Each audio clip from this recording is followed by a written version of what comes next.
শুভ সকাল প্রিয় শ্রোতা। আজ 21শে জুলাই 2026 খ্রিস্টাব্দ, 6 শ্রাবণ 1433 বঙ্গাব্দ, বর্ষাকাল। প্রিয় বন্ধুরা, ক্যালেন্ডারের পাতায় এখন উত্তাল আন্দোলনের মাস জুলাই। ফিরে যেতে চাই 21শে জুলাই 2024-এর সেই আন্দোলন সংগ্রাম মুখর দিনগুলিতে। দিন দিন কোটা সংস্কার আন্দোলনে উত্তাল সমগ্র বাংলাদেশ। 2024 সালের 21শে জুলাই রোববার সরকারি চাকুরিতে নিয়োগের ক্ষেত্রে কোটা পুনর্বহাল সংক্রান্ত হাইকোর্টের রায় বাতিল করে দেন সুপ্রিম কোর্টের আপিল বিভাগ। সরকারি চাকুরিতে 7% কোটা ব্যবস্থা রেখে বাকি 93% পদে মেধার ভিত্তিতে নিয়োগ এবং সরকারি নির্বাহী বিভাগকে অনতিবিলম্বে প্রজ্ঞাপন জারি করতে নির্দেশ দেওয়া হয়। এতে মুক্তিযোদ্ধা, শহীদ মুক্তিযোদ্ধা এবং বীরাঙ্গনার সন্তানদের জন্য 5%, ক্ষুদ্র নৃগোষ্ঠীর জন্য 1% এবং প্রতিবন্ধী ও তৃতীয় লিঙ্গের জন্য 1% কোটা নির্ধারণ করে দেন।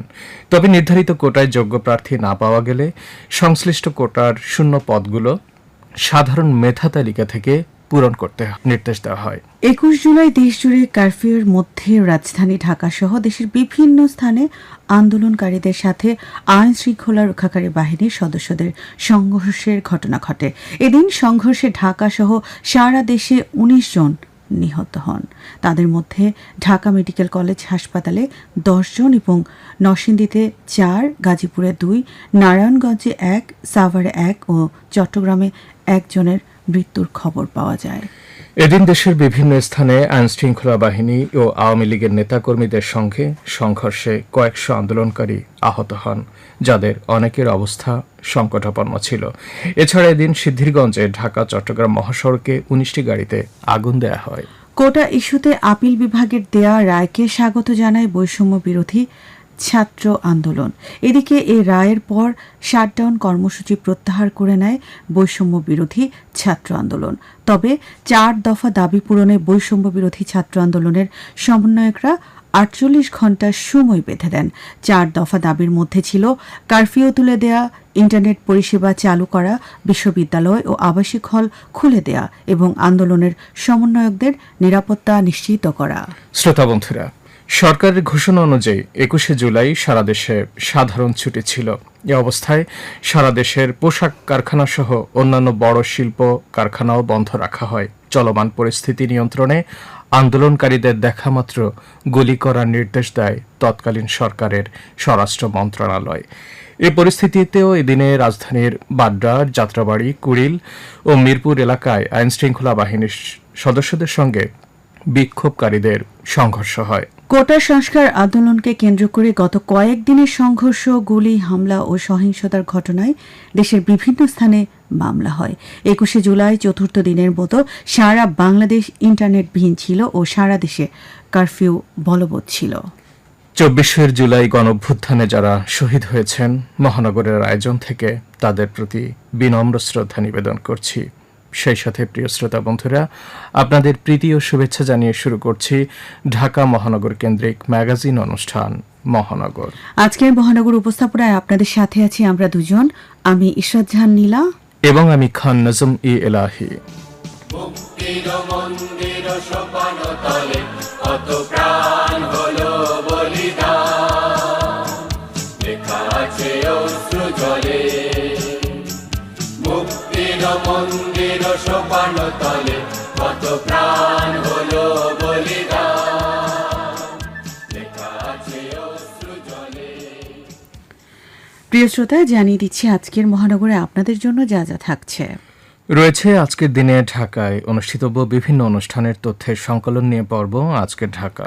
নগর পরিক্রমা পর্বে থাকছে ঢাকা মহানগরের সমসাময়িক বিষয় নিয়ে স্পট রিপোর্টিং। স্বপ্নের আগামী পর্বে রয়েছে নারীর ক্ষমতায়ন নিয়ে একটি সাক্ষাৎকারমূলক প্রতিবেদন। সময় থাকলে মহানগরের আয়োজন থেকে শুনতে পাবেন একটি গান। প্রিয় শ্রোতা, আপনাদের পাঠানো চিঠি এবং ইমেইলের উত্তরদানের আয়োজন রয়েছে বাঁধন ও ইবাধন পর্বে। শুভযাত্রা পর্বে রয়েছে অভ্যন্তরীণ বিমান, বাস, ট্রেন ও লঞ্চের যাতায়াতের সময়সূচির তথ্য। আশা করছি অনুষ্ঠানের পুরো সময় জুড়ে আমাদের সঙ্গেই থাকবেন। এবারে আমন্ত্রণ অনুষ্ঠানের মূল পরিবেশনায়।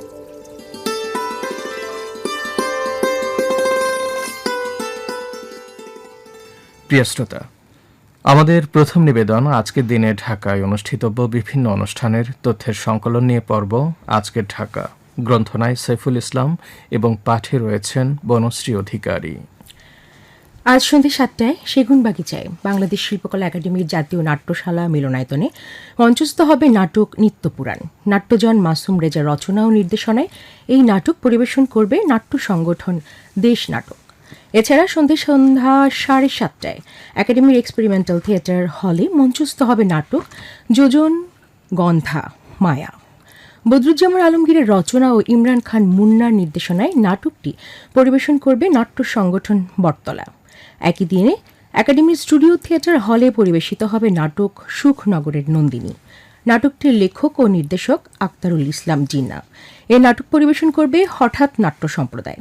অন্যদিকে জাতীয় জাদুঘর আয়োজিত আধুনিক ভাস্কর্যের পথিকৃৎ শিল্পী নভের আহমেদের শিল্পকর্মের বিশেষ প্রদর্শনীর পর্দা আজ নামবে। শাহবাগে জাদুঘরের নলিনীকান্ত ভট্টশালী প্রদর্শনী গ্যালারিতে আয়োজিত এই প্রদর্শনীর সমাপনী দিনেও সকাল 10:30 থেকে বিকাল 4:30 পর্যন্ত সবার জন্য উন্মুক্ত থাকবে। এছাড়া প্রকৃতি, রং ও প্রাণহীন এক পৃথিবীর কল্পনার মধ্য দিয়ে শিশুদের দৃষ্টিতে জলবায়ু পরিবর্তনকে তুলে ধরতে ওয়েন দ্য গ্রিন ইজ গান নামক চিত্র প্রদর্শনীর আয়োজন করেছে দেশ আর্ট গ্যালারি। জাগো ফাউন্ডেশনের শিক্ষার্থীদের আঁকা ছবি নিয়ে রাজধানীর ডিপ্লোম্যাটিক জোন বাড়িধারার 12 নম্বর সড়কের 13/1 নম্বর বাড়িতে আয়োজিত এই প্রদর্শনী প্রতিদিন দুপুর 12টা থেকে সন্ধ্যে 7টা পর্যন্ত সবার জন্য উন্মুক্ত এবং চলবে আগামী 23 জুলাই পর্যন্ত। ওদিকে লালমাটিয়ার ডি ব্লকের 6/4 নম্বর বাড়ির ভূমি গ্যালারিতে আয়োজন করা হয়েছে 25 জন শিল্পীর জল রঙে আঁকা ছবি নিয়ে রেইনস্কেপ শীর্ষক প্রদর্শনী। এই প্রদর্শনী শেষ হবে আগামীকাল। খোলা থাকবে বেলা 3টা থেকে রাত 8টা পর্যন্ত। আর উত্তরার 4 নম্বর সেক্টরের 16 নম্বর সড়কের 20 নম্বর বাড়িতে গ্যালারি কায়ায় চলমান শিল্পী চন্দ্র ভট্টাচার্যের একক চিত্র প্রদর্শনী বিটুইন উইটনেস অ্যান্ড ইমাজিনেশন এর সমাপনী দিন আজ। সমাপনী দিনেও দর্শকদের জন্য প্রদর্শনীর দুয়ার খোলা থাকবে সকাল 11টা থেকে রাত 8টা পর্যন্ত। রাজধানীর লালমাটিয়া ডি ব্লকে 9/3 নম্বর বাড়িতে শিল্পচর্চার সুপরিচিত প্ল্যাটফর্ম কলাকেন্দ্রে চলছে শিল্পী বুবলি ওয়ার্নার একক চিত্র প্রদর্শনী বিচ্ছিন্ন অস্তিত্বে অবিচ্ছিন্ন সত্তা 2 শিরোনামের এই প্রদর্শনী চলবে আগামী 25 জুলাই পর্যন্ত। আর দর্শকদের জন্য খোলা থাকবে প্রতিদিন বিকেল 4টা থেকে রাত 8টা পর্যন্ত।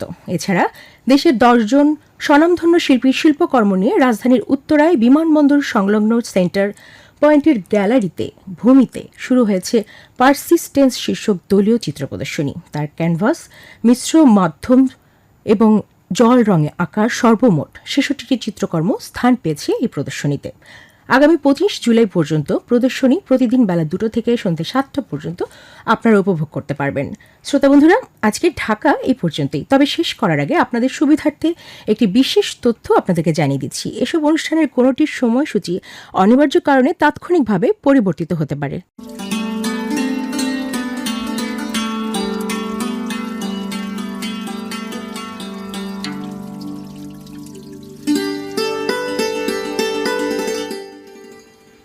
প্রিয় শ্রোতা, শুনছিলেন আজকের ঢাকা পর্বটি। হ্যাঁ শ্রোতা বন্ধুরা, এবারে নগর পরিক্রমা পর্বে থাকছে বৃক্ষ মেলা নিয়ে স্পট রিপোর্টিং, গ্রন্থনা ও সাক্ষাৎকার গ্রহণে মামুনুর রশিদ।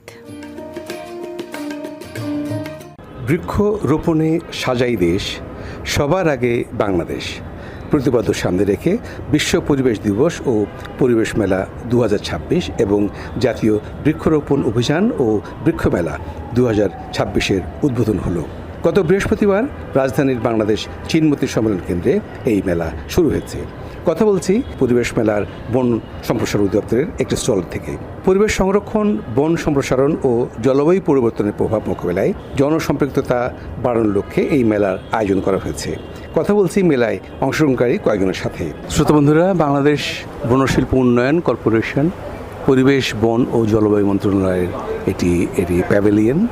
এখানে অনেক সুন্দরভাবে সাজানো রয়েছে এবং সামনে সবুজ গাছগাছালিতে সাজানো এই প্যাভিলিয়নটি।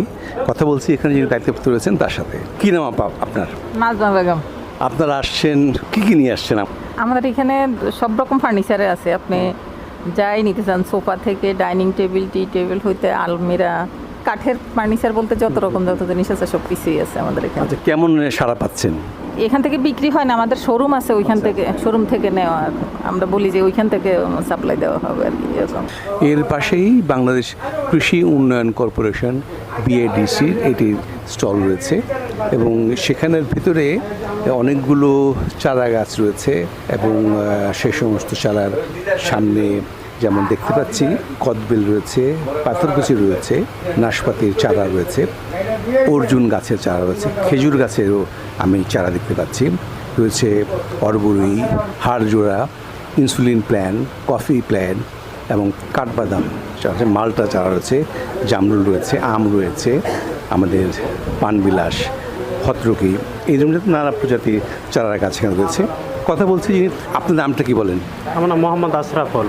আচ্ছা, কী কী গাছ নিয়ে আসছে? ওইখানে আছে আম গাছ আছে, রামবুটান আছে, পার্সিমন আছে, করমচা আছে, তেঁতুল আছে, জলপাই আছে, বড়ই আছে, লিচু আছে।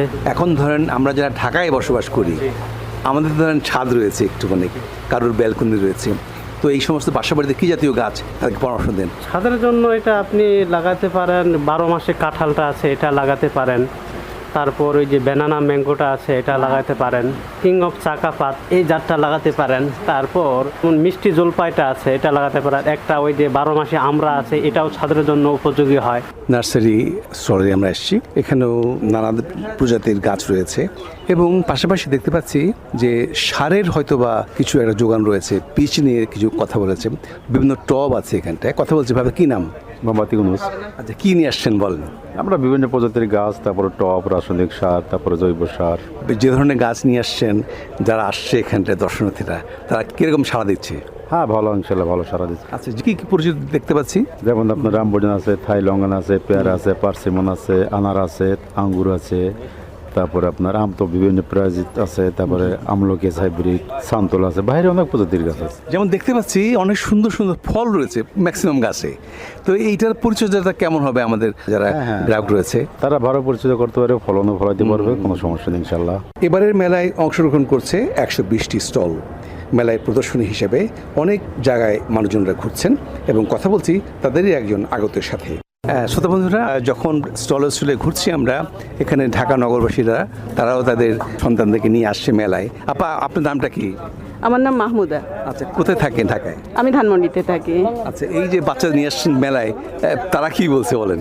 আসলে আমার মেয়ে হচ্ছে গাছে ফল সবসময় তো দেখে না, আশফলটা খুব পছন্দ করে, তো ওইটা ও বলছিল যে আমি একটু দেখবো গাছে কিভাবে কেমন হয়, এই জন্য দেখার জন্য নিয়ে আসছি। কিছু কিনবো হয়তো ঘরে। আমি দেখলাম আপনি কিনেছেন আপনি, কারণ আমি তো ম্যাক্সিমাম ওরকম জায়গা নাই, ধরেন আমি ফ্ল্যাটে থাকলেন এক জায়গায়, কিংবা সেই জায়গাটা আমাদের অনেক পরিচর্যা করতে হয়, এতে এরা কিভাবে আপনাকে পরামর্শ দেবে?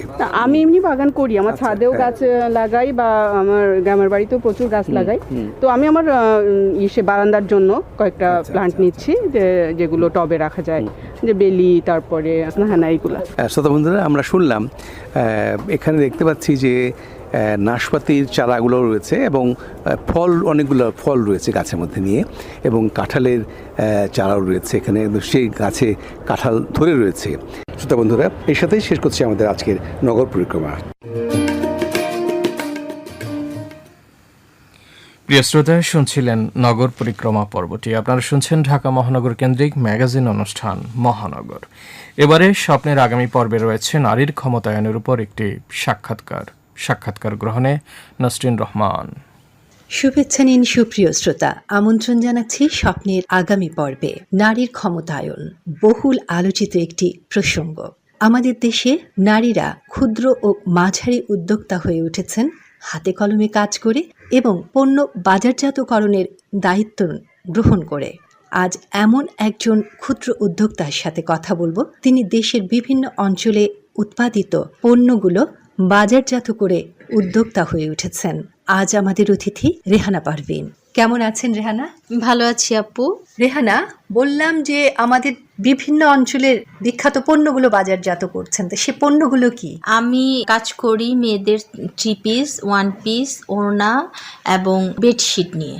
এই যে 3 পিস, এই 3 পিসগুলো কোথা থেকে আপনি সংগ্রহ করেন? 3 পিসগুলো আমি বিভিন্ন যারা হাতের কাজ আছে, ব্লক বাটিক আছে, যারা নিজে তৈরি করে, সেখান থেকে আমি অর্ডার দিয়ে ওদের কাছ থেকে এনে তারপর আমি এটা বাজারজাত করি। এই যে পণ্যগুলো আনছেন, সে পণ্যগুলো কোন কোন অঞ্চল থেকে সাধারণত এনে থাকেন? বাটি কুমিল্লা থেকে এনেছি, আর যশোর থেকে হাতের কাজের 3 পিসগুলো এনেছি, 1 পিসও এনেছি। আর বিছানার চাদরগুলো আমি ঢাকা থেকেই সংগ্রহ করি। তাহলে রেহানা, এই যে বিছানার চাদরগুলো সংগ্রহ করছেন, এগুলো কি শুধু কারিগররা নিজেদের পছন্দেই তৈরি করে দিচ্ছেন, না সেখানে আপনারও কোনো পছন্দ বা নির্দেশনা থাকে? কারিগররা ওদের নিজস্ব পছন্দেই তৈরি করে, আমি সেখান থেকে পছন্দ করে আনি। তবে আমার নিজস্ব ডিজাইন দিয়ে যদি করাই তাহলে একটা মোটামুটি এমন একটা অ্যামাউন্ট করাতে হবে সে যাতে করে এটা কেমন ডজন ধরে অন্তত একই ডিজাইনের করাতে হয়। নর্মালি আমি যদি কোনো ডিজাইন করাতে চাই তাকে সেলের জন্য, বিক্রির জন্য, তাহলে একসাথে অন্তত 12টা করাতে হবে। তো সেক্ষেত্রে আপনার একটা অঙ্কের টাকা তাকে দিতে হয়। হ্যাঁ, কাজ করানোর আগেই তাকে কিছু নির্দিষ্ট পরিমাণ কি মানে অন্তত হাফ টাকা তাকে দিতে হয়। এরপর আপনার বাজারজাত করার প্রক্রিয়াটা সম্পর্কে জানবো, কিন্তু তার আগে জানতে চাইছি মেয়েদের যে পোশাকগুলো আপনি কুমিল্লা থেকে কিংবা যশোর থেকে আনছেন, সেটা সেই কারিগরদের থেকে কিভাবে সংগ্রহ করছেন? সেগুলোকে ওদের কাছে আমার বলা থাকে, আমি যখন ফোনে যোগাযোগ থাকে বা ফেসবুকে মেসেঞ্জারে আমাকে ছবিগুলো পাঠিয়ে দিলে আমি তখন দেখে আমি যদি প্লিজড হই যে আমি এই ড্রেসগুলো নিব, তখন আমি অর্ডার করে দিলে ওরা কুরিয়ারের মাধ্যমে আমার বাসার ঠিকানায় পাঠিয়ে দেয়। অথবা আমার হচ্ছে এক আপু আছে, ওনার বাড়ি যশোর, আমি ওনার মাধ্যমেও কিছু ড্রেস আনাই। উনি প্রায়ই যখন যায় উনি নিজেও সেল করে 3 পিস, ওনার মাধ্যমেও আমি কিছু ড্রেস সরাসরি নিয়ে আসতে পারেন? হ্যাঁ, সরাসরি নিয়ে আসতে পারি। এখন জানবো, কারিগরেরা তৈরি করছে কিন্তু তারা বাজারজাত করতে পারছে না, আপনি কিংবা আপনার মতো যারা এই অনলাইনে বাজারজাতকরণের কাজটা করছেন, বাজারজাতকরণের পদ্ধতিটা কি? আচ্ছা, আমি শুধু অনলাইনে করি না, আমি অফলাইনেও সেল করি। আমার আত্মীয় স্বজন, আশেপাশে পাড়া প্রতিবেশী, বন্ধু বান্ধব যারা আছে আমার বাসা থেকে এসে কারো পছন্দ হলে নিয়ে যায়। আবার অনেকটা আমি অনলাইনে ভিত্তিক বলবো, কারণ আমি পেজে যখন জিনিসটা আমি প্রোডাক্টের ছবিটা দিচ্ছি, তখন আমার সাথে যারা ফেসবুক ফ্রেন্ড আছে, আমার রিলেটিভ আছে, তারা কিন্তু সবাই দেখতেছে আমার পেজে কোন জিনিসটা দিচ্ছি। তারপর যারা আমার সাথে ক্লোজ তারা বলতেছে যে তোমার বাসায় এসে দেখে নিয়ে যাব। হ্যাঁ, আমি তখন বলি যে আচ্ছা ঠিক আছে, বাসায় এসে তোমরা নিতে চাইলে নিতে পারো। তখন আমার যারা রিলেটিভস বা আমার যারা কাছের লোক, তারা আমার বাসায় এসে নিয়ে গেল, আমার সাথে একটু গল্পও করে গেল। রেহানা, এই যে আপনার পণ্যটা গ্রাহক আপনার পেজে দেখে পছন্দ করলেন, এটা ঢাকার মধ্যে হতে পারে, দেশের বিভিন্ন প্রান্তে হতে পারে, তো সেগুলো আপনি কিভাবে তাদের পৌঁছে দিচ্ছেন?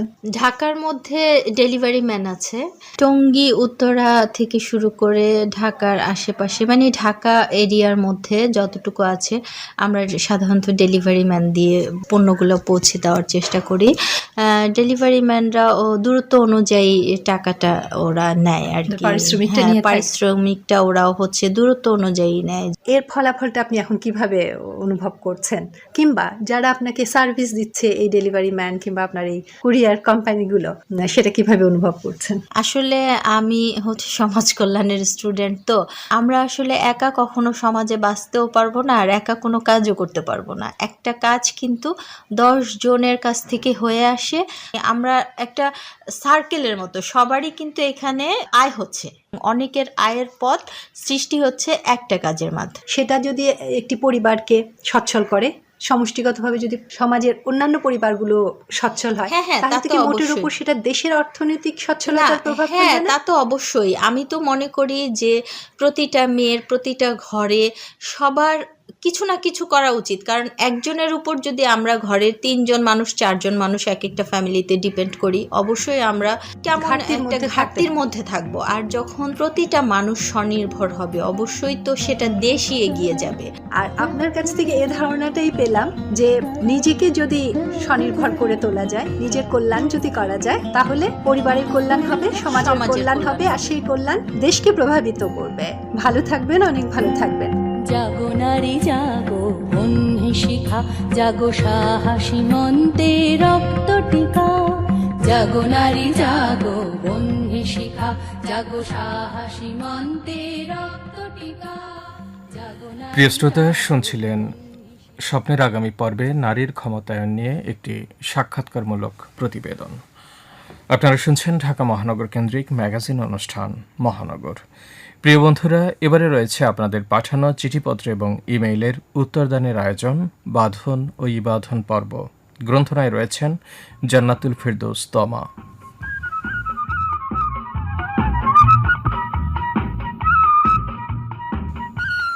প্রিয় শ্রোতা, আমন্ত্রণ আজকের বাঁধন ও ই বাঁধন পর্বে। চলুন পড়ে নিই আপনাদের পাঠানো লেখাগুলো। আব্দুল ওহাব প্রধান সম্রাট, রেডিও শ্রোতা বন্ধন ক্লাব, কুকিবাজিত, বড়িয়াহাট, মোকামতলা, বগুড়া থেকে লিখেছেন, বর্তমান সময়ে বাংলাদেশে কিছু ব্যবসা বিলুপ্তির দিকে, যার মাঝে অন্যতম লেইস ফিতা বিক্রয়কারী। কিন্তু গত 12ই জুলাই ম্যাগাজিন মহানগরের জীবন ও জীবিকা পর্বে একজন লেইস ফিতা বিক্রেতার সাক্ষাৎকার শুনতে পেয়ে আমার ছোটবেলার সেই সময়ের কথা মনে পড়ে গেল। আগের দিনে গ্রামাঞ্চলে প্রতিনিয়ত লেইস ফিতা বিক্রয়কারীর হাক ডাক শোনা যেত। ধন্যবাদ কর্তৃপক্ষকে চমৎকার একটা পর্ব প্রচার করার জন্য। এছাড়াও সেদিন ছিল বিশ্ব আশা দিবস। অনুষ্ঠানের শুরুতে এই দিবসের প্রতিপাদ্য নিয়ে কিছু কথা ভালো লেগেছে। আবারও তিনি ধন্যবাদ জানিয়েছেন। অনেক ধন্যবাদ জানাচ্ছি আমাদের বন্ধু আব্দুল ওয়াহাব প্রধান সম্রাটকে। সত্যি ছোটবেলার স্মৃতির ঝাঁপি খুললে যে কয়েকটি চেনা চরিত্র আমাদের চোখের সামনে ভেসে ওঠে, তার মধ্যে লেইস ফিতাওয়ালা অন্যতম। গ্রামে বা শহরের গলিতে দুপুরের কড়া রোদে যখন চারিদিক নিঝুম হয়ে যেত, তখন হঠাৎই দূর থেকে ভেসে আসতো সেই পরিচিত ডাক, চাই লেইস ফিতা, আলতা, চুড়ি। হ্যাঁ বন্ধুরা, আর সেই ডাক শোনামাত্রই ঘরের ভেতরে এক অন্যরকম শোরগোল পড়ে যেত। মা, খালা, ফুপু আর বাড়ির মেয়েরা হাতের কাজ ফেলে ছুটে যেত দরজার কাছে। আর আগামীতে এই পর্বে আপনার কোনো পছন্দের শ্রমজীবী মানুষের জীবনের কথা শুনতে চাইলে নিশ্চয়ই আমাদেরকে জানাতে পারেন। আমরা সে অনুযায়ী প্রচারের চেষ্টা করব। মোহাম্মদ ওয়াসিউর রহমান মিন্টু, বেলকুচি, হ্যালো ফ্রেন্ডস বেতার শ্রোতা সংঘ, গাবগাছি, চন্দনগাতি, বেলকুচি, সিরাজগঞ্জ থেকে লিখেছেন, 14 জুলাই 2026 তারিখে দৃশ্যে আসার মঙ্গলবার, সেদিন মহানগর অনুষ্ঠানের প্রিয় পর্বগুলো শুনলাম। আজকে ঢাকা স্বপ্নের আগামী পর্বে মাকসুদা আক্তারের স্বাবলম্বী হওয়ার গল্প, নগর পরিক্রমা, ছাদ বাগান নিয়ে কিছু কথা, স্পট রিপোর্ট, রোক ইসলামের ছাদ বাগান নিয়ে তার অনুভূতিগুলো ভালো লাগলো। বাঁধনে চিঠিপত্রের উত্তর ভালো লাগলো। মহানগর অনুষ্ঠানে হাজার শ্রোতার ভালোবাসায় আরও এগিয়ে যাক অনেক দূর, এমনটাই বলেছেন। অনেক ধন্যবাদ জানাচ্ছি আমাদের বন্ধু মোহাম্মদ ওয়াসিউর রহমান মিন্টুকে। আপনার এই অকৃত্রিম ভালোবাসা আর শুভকামনা আমাদের সার্থকতা।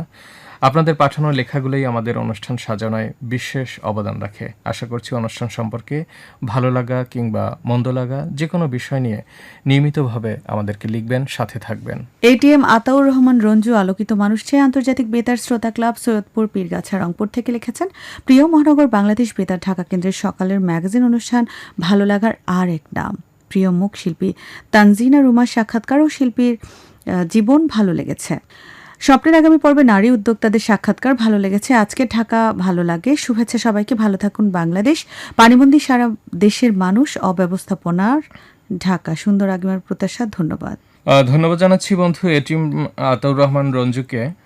আপনার মতামত জেনে আমাদের ভালো লাগলো। তবে আপনার লেখার শেষ লাইনের সাথে দুটো কথা আমাকে যোগ করতেই হচ্ছে, যে বৃষ্টি ভালো লাগার, তবে অতিবৃষ্টির কারণে সৃষ্ট জলাবদ্ধতা আমাদের বিড়ম্বনার কারণ হয়ে দাঁড়ায়।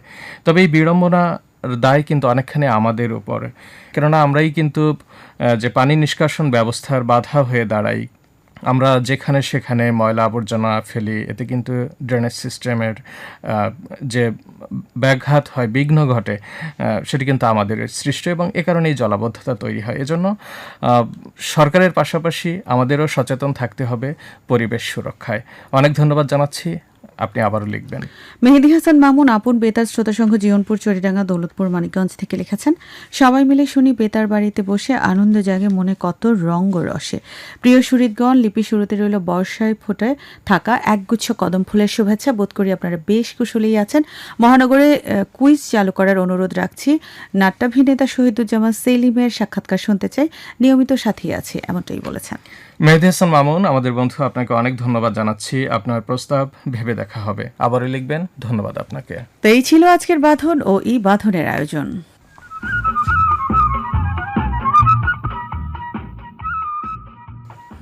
প্রিয় বন্ধুরা, শুনছিলেন বাঁধন ও ই বাঁধন পর্ব। বন্ধুরা, দেশাত্মবোধক গান আমাদের কিন্তু প্রত্যেকেরই ভীষণ প্রিয়, আর এতে দেশের অপরূপ প্রকৃতি, ঐশ্বর্য, সংস্কৃতি, দেশের মাটি এবং মানুষের প্রতি গভীর ভালোবাসা প্রকাশ পায়। দেশের গান মানুষের মনে দেশপ্রেম, গর্ব এবং আত্মমর্যাদাবোধ জাগিয়ে তোলে। বন্ধুরা, এখন একটি দেশের গান শুনলে কেমন হয়? নিশ্চয়ই ভালো লাগবে। আর আপনাদের শোনাতে চাই শিল্পী শাহনাজ রহমাতুল্লাহর কণ্ঠে একটি দেশের গান। গানের কথা সাজিয়েছেন গাজী মাজহারুল আনোয়ার, সুর করেছেন আনোয়ার পারভেজ। আমাকে তুই বাউল করে সঙ্গে নিয়ে চল, জীবন মরণ মাঝে তোর সুর যেন বাজে, জীবন মরণ মাঝে তোর সুর যেন বাজে। তারা তুই দেশের কথা বল রে বার বল, আমাকে তুই বাউল করে সঙ্গে নিয়ে চল।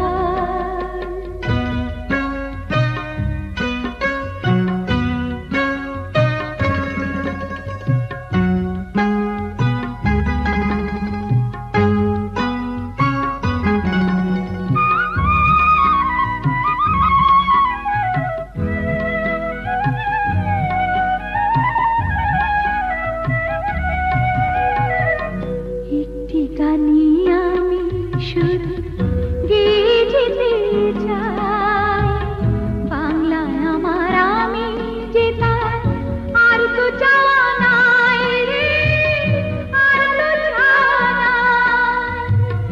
একটি গানে আমি শুধু গেয়ে যেতে চাই, বাংলায় আমার আমি যে তার আর তো চাওয়া নাই রে, আর তো চাওয়া নাই। প্রাণের প্রিয় তুমি মোর সাধের জন্মভূমি, প্রাণের প্রিয় তুমি মোর সাধের জন্মভূমি। তারা তুই শাহনাজ রহমাতুল্লাহর কণ্ঠে দেশের গান শুনলেন। প্রিয় শ্রোতা, আমন্ত্রণ জানাচ্ছি শুভ যাত্রা পর্বে। জানিয়ে দিচ্ছি নদীপথে চলাচলকারী লঞ্চের সময়সূচির তথ্য। বন্ধুরা, ঢাকার সদরঘাট লঞ্চ টার্মিনাল থেকে সকাল 6টা থেকে রাত 12টা পর্যন্ত দেশের দক্ষিণাঞ্চল সহ বিভিন্ন অঞ্চলে নির্দিষ্ট বিরতিতে লঞ্চ ও স্টিমার ছেড়ে যায়। জানিয়ে দিচ্ছি সড়ক পথে চলাচলকারী দূরপাল্লার বাসের সময়সূচির তথ্য। বন্ধুরা, সড়ক পথে ঢাকার গাবতলী, মহাখালী, গুলিস্তান ও সায়েদাবাদ বাস স্ট্যান্ড থেকে দেশের বিভিন্ন গন্তব্যের উদ্দেশ্যে নির্দিষ্ট বিরতিতে অর্থাৎ কিছু সময় পরপর দূরপাল্লার বাস ছেড়ে যায়। প্রিয় শ্রোতা, যানবাহনে ওঠানামার সময় তাড়াহুড়ো করবেন না। ভ্রমণ পথের স্বল্প সময়ের পরিচিত বা অপরিচিত কোনো ব্যক্তির দেওয়া কিছু খাবেন না। সাবধানে পথ চলুন। আপনার যাত্রা শুভ হোক। জানিয়ে দিব এবারে শেষের কথাগুলো, কারণ মহানগরের আয়োজন এই পর্যন্তই। আজকের মহানগর অনুষ্ঠানে গ্রন্থনায় ছিলেন খান নাজম ইলাহি, উপস্থাপনায় ছিলাম আমরা দুজন, আমি ইশরাত জাহান নীলা এবং আমি খান নাজম ইলাহি। প্রকৌশল সহযোগিতায় ছিলেন এস.এম. আল জুবায়ের, প্রযোজনা সহকারী মোহাম্মদ আমিরুল ইসলাম, তত্ত্বাবধানে ইয়াসমিন আক্তার। এবং আজকের মহানগর অনুষ্ঠানটি প্রযোজনা করলেন ইশরাত শারমিন।